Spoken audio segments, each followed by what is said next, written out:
Hello, good morning, afternoon, or good afternoon, or good evening, wherever you are. Thank you all for coming today. Um, Thank you for registering for our webinar here on FileCatalyst Direct. And let's get started. So hello, my name is John Tkaczewski. I'm the president and co-founder of FileCatalyst. We started FileCatalyst, the product, as hold on one second, please.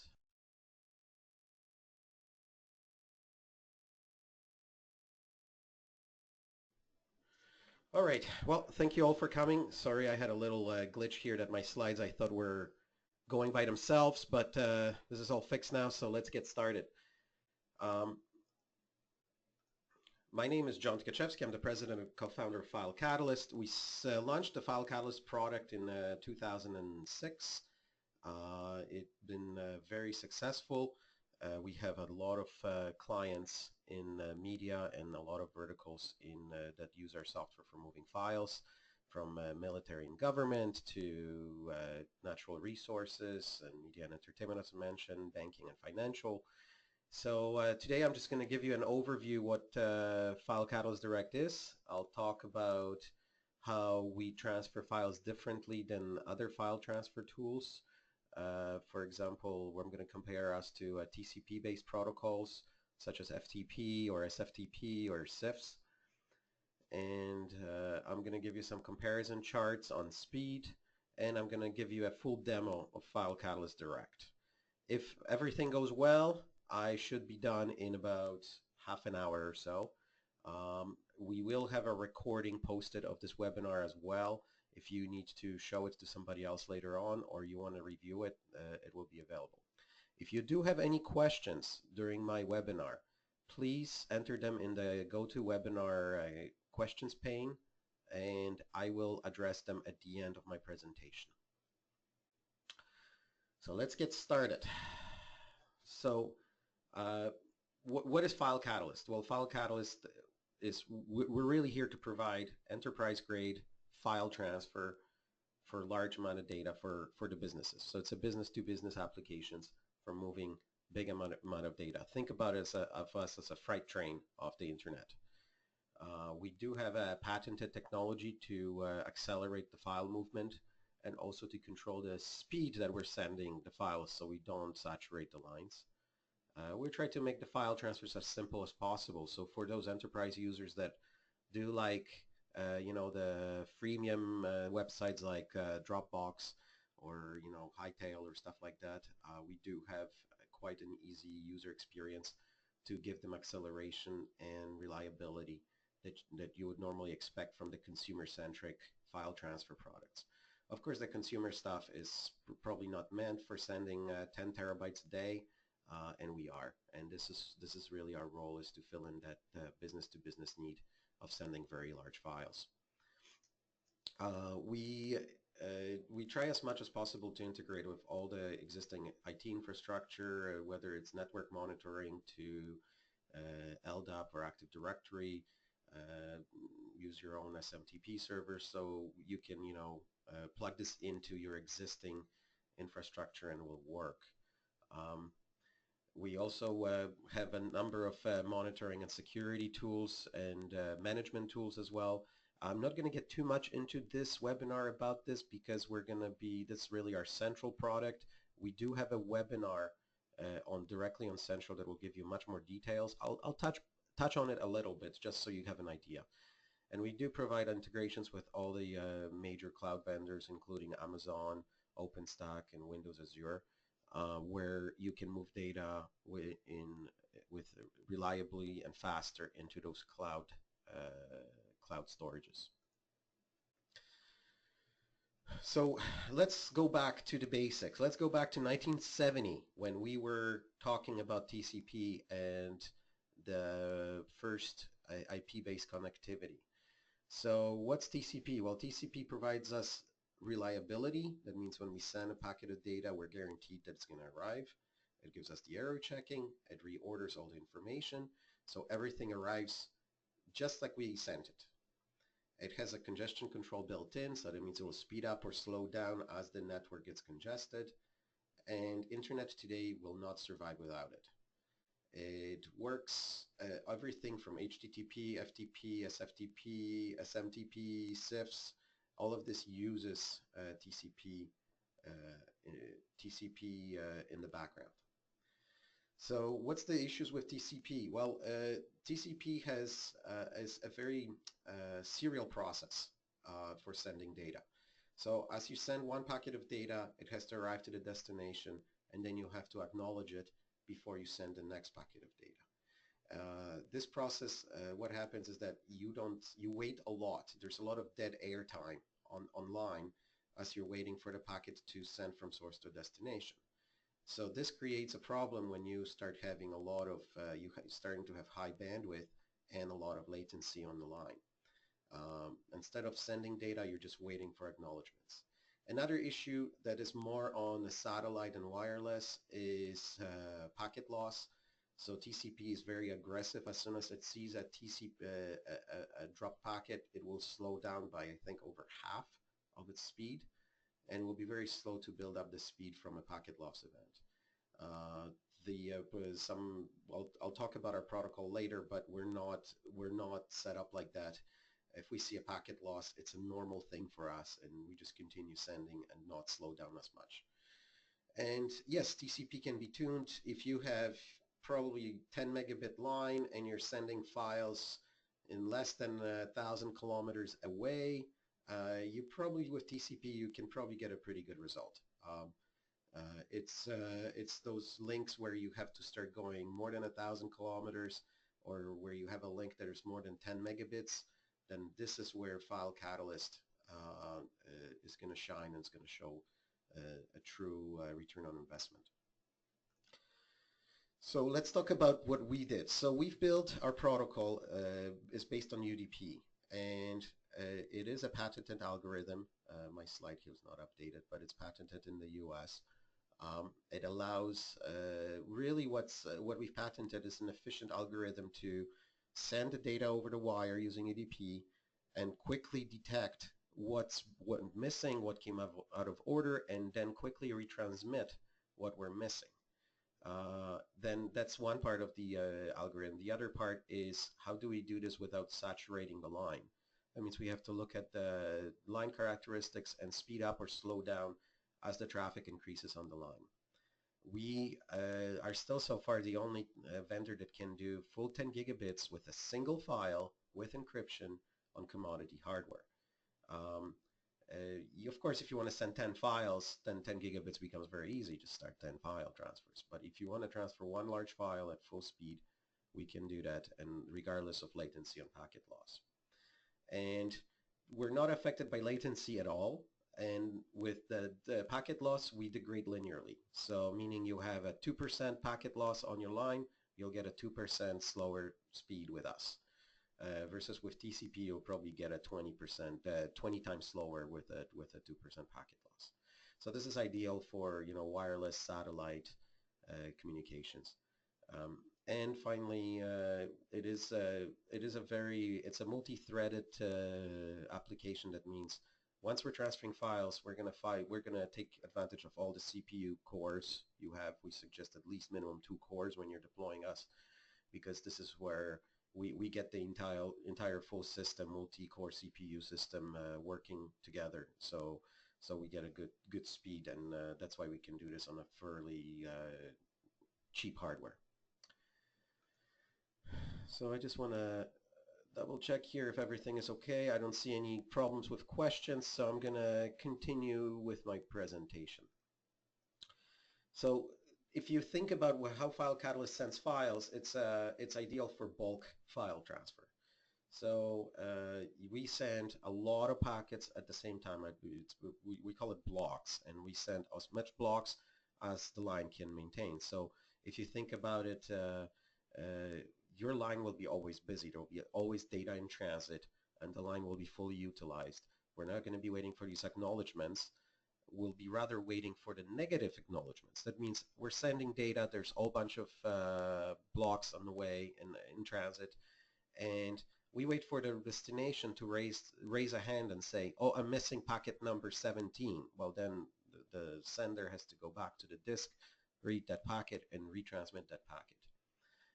We do have a very flexible congestion control built in, where we will speed up and slow down as per your requirements. So we have clients that have dedicated lines for data transfer, and this is their priority, and this is what we'll be sending.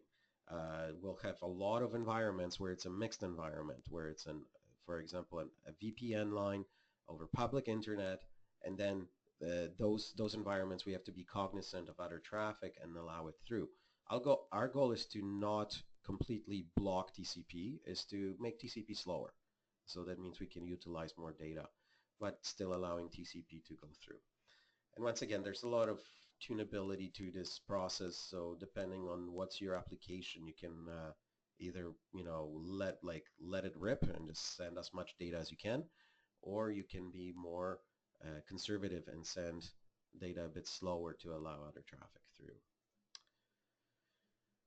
So this is about the congestion control. I already talked about it. This gives you the congestion control really equals to network fairness, as I said. So once again, the goal is to slow down TCP, but make it still allow it to go through, and up to pretty much from 1 megabit up to a gigabit, we don't need any tuning. It just works out of the box. Anything above a gigabit will require a bit some tuning, and anything below 1 megabit, and here I'm talking about satellite applications, might require a bit of tuning, because satellites sometimes, we could have a 128 kilobit uplink, and we have very little bit of bandwidth. So one little, having packets, let's say too big, would affect the transfer speeds quite a bit. But generally, we can maximize anything from the lowest satellite speed to the highest fiber optic speed up to 10 gigabits. So how does this look? So here's a graph that gives you your RTT, round trip time. That's your delay, and this is your throughput, your speed. So here I have a hypothetical 100 megabit transfer with FileCatalyst. So you can see up to about 4 or 5 milliseconds.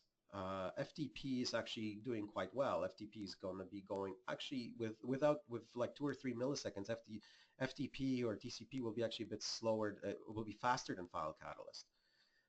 But as you can see, as the delay progresses and we get into 10, 15 milliseconds delay, TCP is already going only at about 20 megabits, and so that's a fifth of the speed available to you.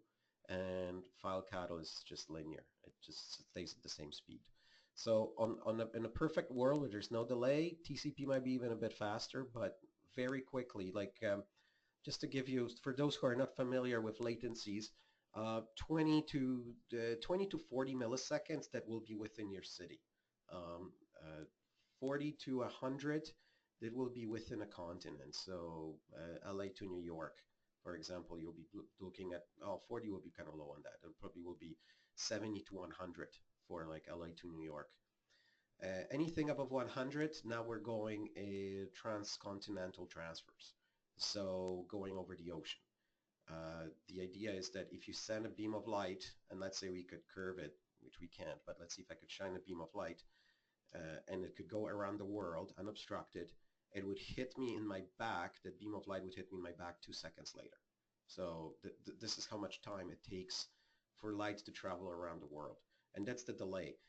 So that's why when you're thinking of this delay, you can take that as sort of, okay, going around the world is 2 seconds. So going halfway around the world, well, that's close to about a second, and that's what you can see, with transfers to, for example, from our office here to Australia, we'll be looking at 600-700 milliseconds delay with going through the fiber optic cables under the Pacific Ocean. So this gives you an idea. So as you can see, already at 50 milliseconds, which will be transfers within your city, TCP is just gives you, maybe 2 or 3 megabits out of the 100. So it's already not a reliable transfer. Now, if I drew this graph with 10 megabit, then this here would last longer. So let's say on the 10 megabit speed, TCP would probably keep up with us until about 10 milliseconds and then start dropping. So it's just that sweet spot gets extended. Excuse me, as you're going forward. So all of this stuff is great, but how does this translate into real life? So here are some real life scenarios that we pulled from our existing deployments and our clients. I mean, we've been doing file transfers for almost 17 years. We have a lot of proven technology, and we've done transfers pretty much to every continent, including the South Pole, for example. We transfer all the data for South Pole as well. So we actually touched every single continent in the world for data. So I'll give you an idea here. Amsterdam to London, it's a 50 milliseconds delayed. It's a gigabit connection. FTP will take an hour and a half. We do it in 1:23 seconds. If you take LA to Mumbai, where you have the delay of 220 milliseconds, the distance now FTP is 3.5 hours. We're still 1:23. So in this graph here, what would be interesting is that if we had a hypothetical two computers sitting next to each other without any delay, there's zero delay, well, FTP would probably get you also about 2 minutes without any latency on the line. But that's in a perfect world. That's living on cloud 9. That doesn't exist. You will always get delay as soon as you start moving two machines further and further apart. And of course, 10 gigabit, the speeds are even more dramatic. So LA to New York here with 70 milliseconds delay, which is actually quite, I think, generous. But let's say it is 70 milliseconds delay. FTP will take 2 hours 20 minutes. We do it in 8.4 seconds, and that's once again, it's this entire technology stack of not waiting for acknowledgements, sending data as fast as possible, and you know, just utilizing the full bandwidth. So this is the let me just, before I'm hearing that someone, having a complaint here that someone can't hear me, but I think everything seems to be working fine. Maybe check, maybe reconnect, and we'll and continue. So let's start with the demo here.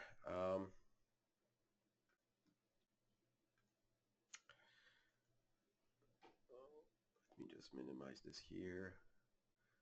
So FileCatalyst is a client server architecture. So it is all software based. So all you get a server application and a client application to connect. You do need the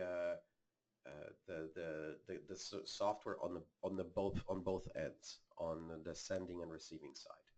We've made making the software available on both ends very easy, and I'll get into the details during my demo. You'll see how it is. But FileCatalyst server, it's a list of users with a path where you want the files to land. When this user connects and uploads files or downloads files from, this will be their home directory. As you can see, you can use // notations for Windows shares, and you can put your data on a NAS or a SAN and work that way as well. So you don't need these don't have to be local. In fact, you can also place these on cloud services. So if you do, for example, S3:// and specify your bucket information, then that user's home directory will be sitting on S3. Same thing with Windows Azure and all the other cloud services. So just to give you, besides of the users, you can define also virtual folders. So you think of virtual folder as a folder that is shared by many. So in this case here, I have a folder, and I can assign who gets read-only or write-only to this folder. So for example, two users can write to the same folder, and through virtual folders. These virtual folders can be also grouped together, meaning that, for example, you could have a marketing group that will have their sets of virtual folders, and their post-production group will have their group of virtual folders. So you can break these folders by projects and assign them, and you could give certain users read-only access, some of them write-only or full access.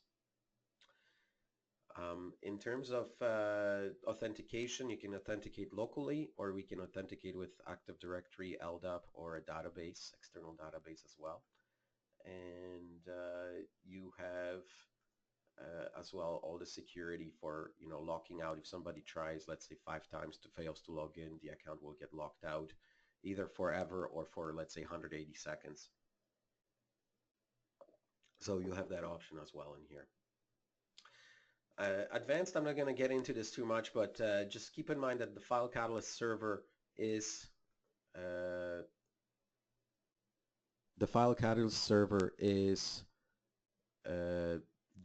also sorry, I'm just reading here if I'm checking if everyone can hear me on the audio here. I think they do. I don't see a problem, so I keep on having someone commenting that they can't hear me. So the FileCatalyst server can also be an FTP server and as well an SFTP server. So all the legacy applications that, for example, you cannot necessarily use FileCatalyst, they can still connect to the FileCatalyst server.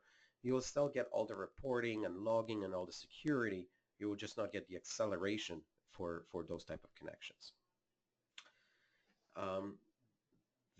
Security-wise, so this is something, how secure are these transfers? Well, everything is, you can enable SSL for the command. So we open a command socket, pretty much similar to FTP.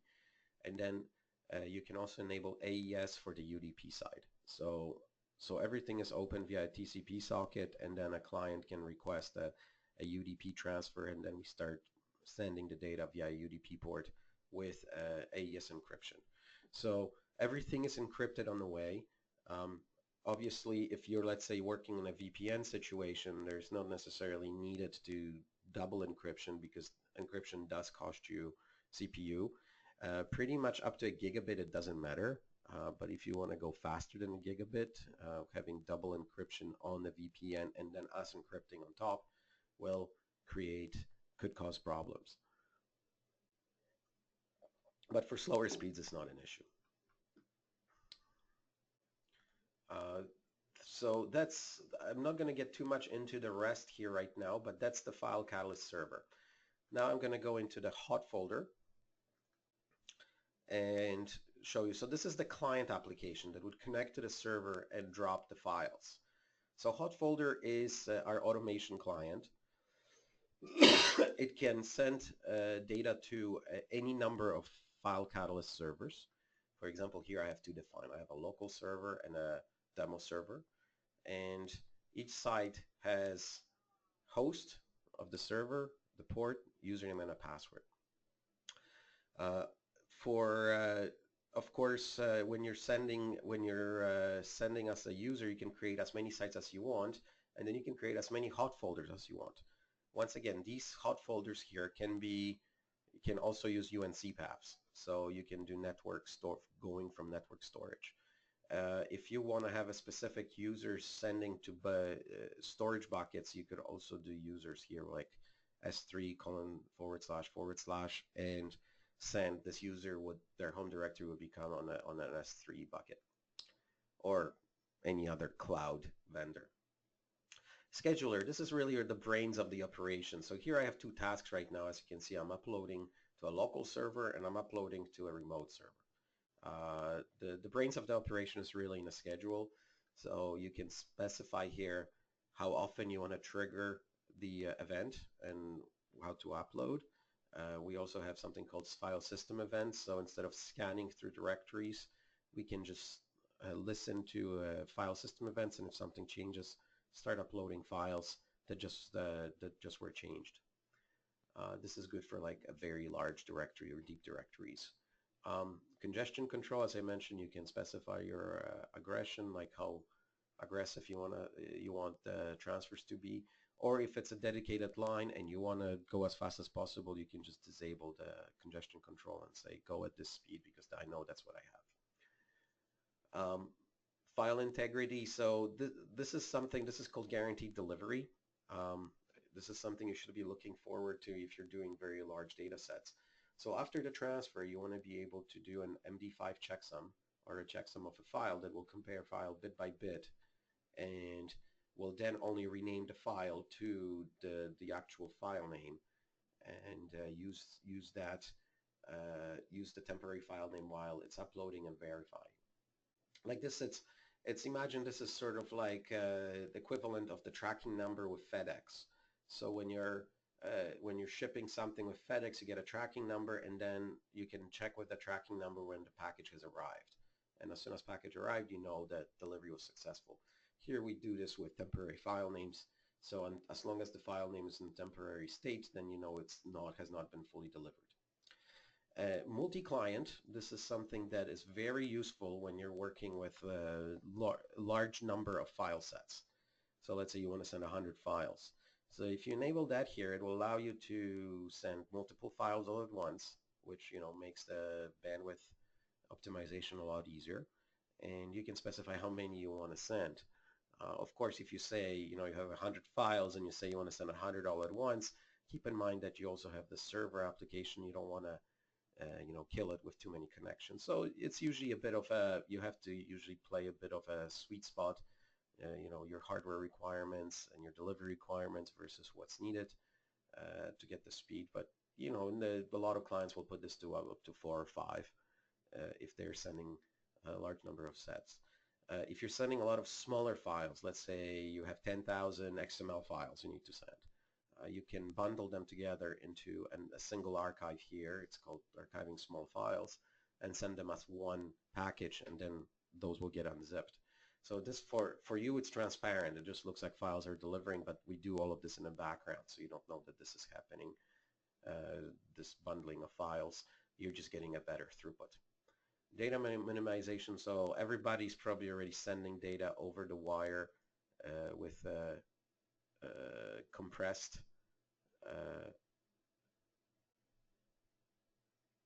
with compressed data, and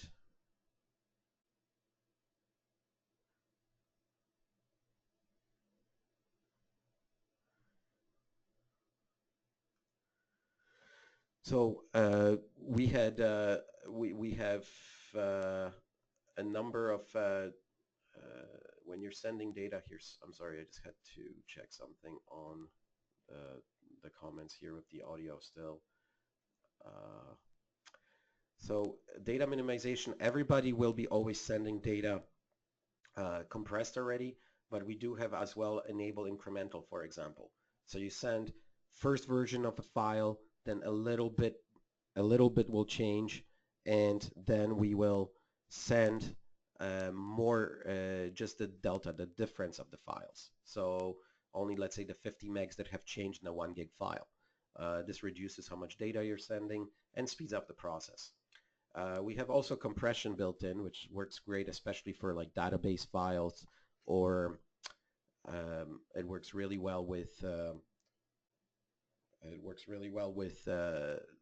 multiple smaller archives. So you can define here what you wish to compress, and what you can skip from compression. Dynamic files, this is something that we can send open files. So for example, I'll give you a media, and in media's video production, you have a transcoder moving data, creating data set, creating a large file. We can transfer it while the file is growing. So this is sometimes called in chasing the tail, or tail FTP. We call it progressive. And you can define the period, how long should we wait to see if the file has grown before we deem it successful transfer. We can sync up the headers and the footers. This is really important in the video production world. It is used also in some database dumps. When the database dump is going, we can start sending it.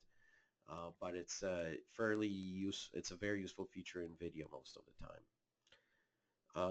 The file sets, well, this is where you can, for example, enable transfer cache. So remember what was sent and don't send it again. By default, this is not enabled, so hot folder will over and over and over send the same data set unless you enable transfer cache.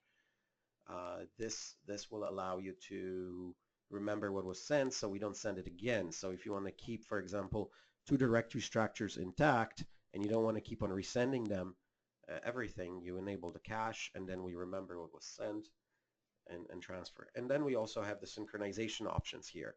So if you're doing, let's say, mirror backups, we can delete files at the destination not existing on source, so, or rename the file if the file was renamed.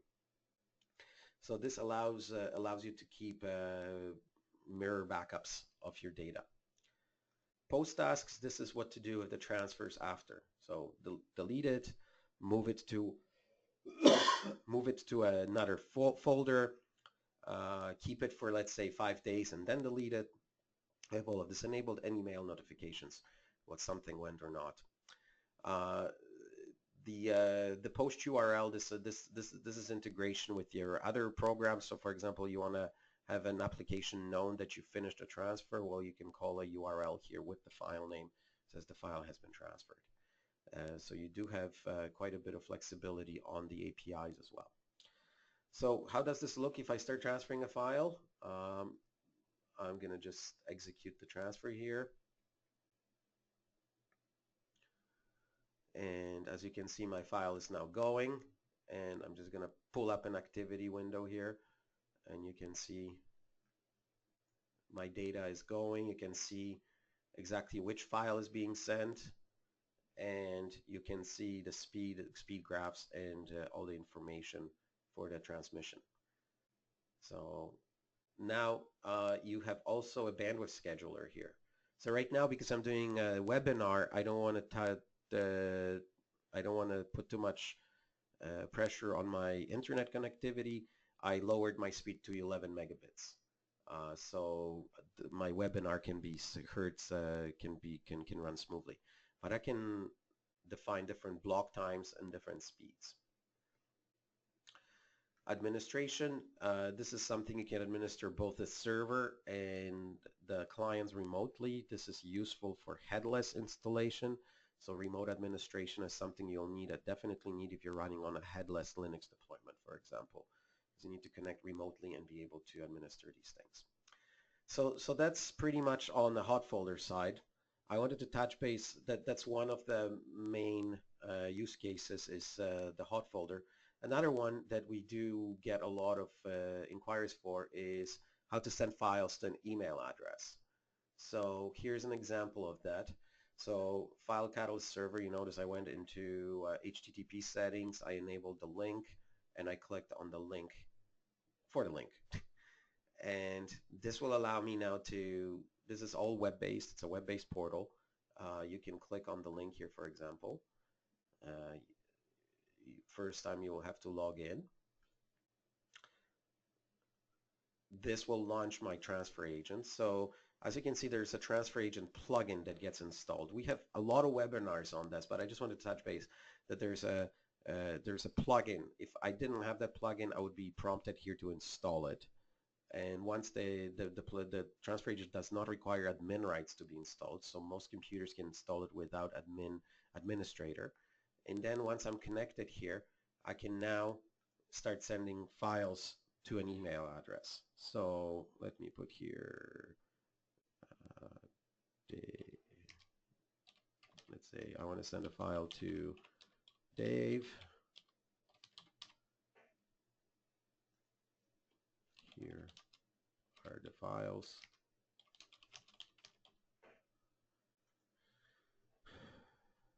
Demo. And now I have two options here. I can send files either via selecting files locally on my system, so I can go to, let's say, my documents and add a file, or I can go to remote files on the server. So now I'm picking files that are already sitting on the server. I don't need to upload these, they were already there.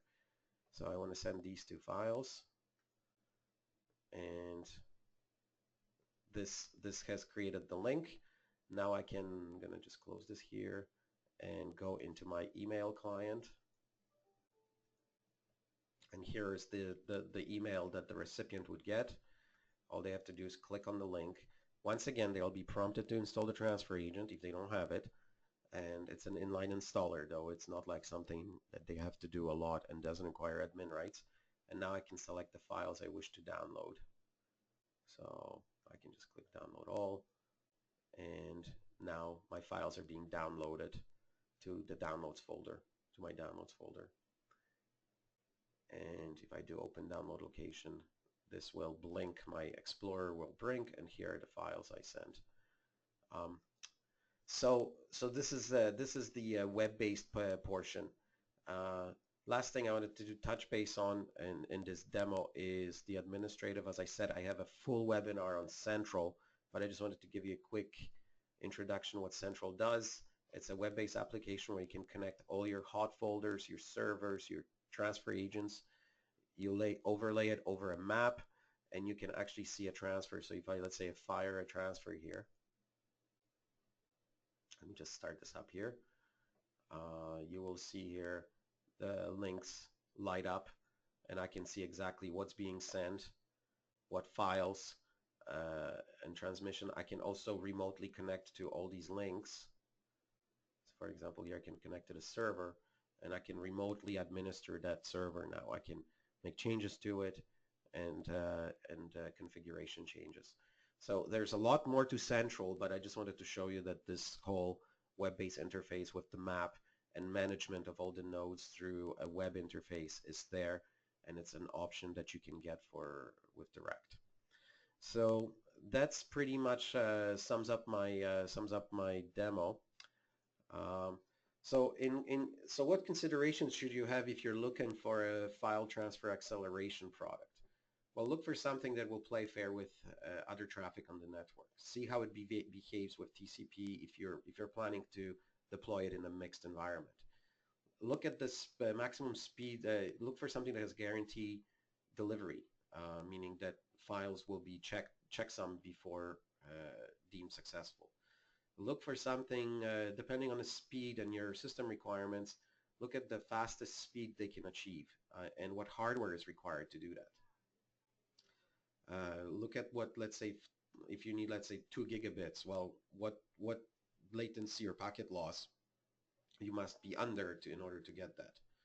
Look at the high performance of small files. Let's say you want to say hundreds of smaller files. We'll look at that archiving or bundling. Make sure there's automatic resumes built in, and there's that reliability. Look at the automation tools like the hot folder I showed you, or the SDK or command line tools if you need them. Make sure you have something that can transfer multiple files at once, so you get good speed, and make sure you have object store integrations like S3, Azure, OpenStack, and such. So I mentioned we've worked with a lot of clients, and we work with a lot of clients both in the media and in the other verticals, and we have a lot of experience in moving files. We moved files from pretty much on all the 7 continents over various links, from satellite links to microwave links to even we have a project going on where we're using shortwave radio and walkie-talkie signals to move some stuff. So it's very interesting. So let me just, I'm going to stop the recording right now, but if you have any questions, I'm going to go through questions right now. So thank you for those that are listening to the recording, and I will continue with the questions.